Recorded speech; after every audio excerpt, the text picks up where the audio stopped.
जे केलं नसेल ते काम मी करून देणार. म्हणजे उद्या दुनिया म्हणे की खरंच सुयशने मात्र करून दाखवलं. मी काय करू शकतो यावर जास्त फोकस करेल आणि त्यापेक्षाही जास्त माझा फोकस जो राहील तो माझ्या व्हायवर असेल की मला का करायचे. मॅरिड लाईफ मध्ये कॉम्प्रोमाइज करा, पण इच्छा, स्वप्न, उत्पन्न, वस्तू, लाईफस्टाईल या सगळ्यांच्या बाबतीत कॉम्प्रोमाइज करायचं. 150 लोक जर बसले असतील तर या 150 पैकी मला ते 15 लोक महत्वाचे जे माझ्या ट्रेनिंग मधला तो वेगळा पार्ट देतात. माझ्या लग्नासाठी माझ्या वडिलांना काय काय नाही द्यावं लागतं मला माहिती, माझ्या नोकरीसाठी माझ्या वडिलांना काय द्यावं लागतं मला माहिती. आता त्यांना रिटर्न देताना मी काय करणार नाही सर, कॉम्प्रोमाइज. ज्याला इन्सेंटिव्ह भेटतोय तो कॉम्प्रोमाइज नाही करणार.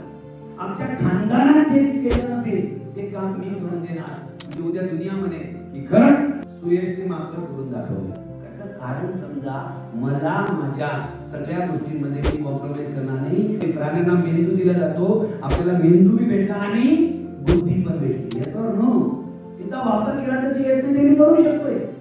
या हे जे 28 महिने मी काय करू शकतो यावर जास्त फोकस करेल आणि त्यापेक्षाही जास्त माझा फोकस जो राहील तो माझ्या व्हायवर असेल की मला का करायचंय.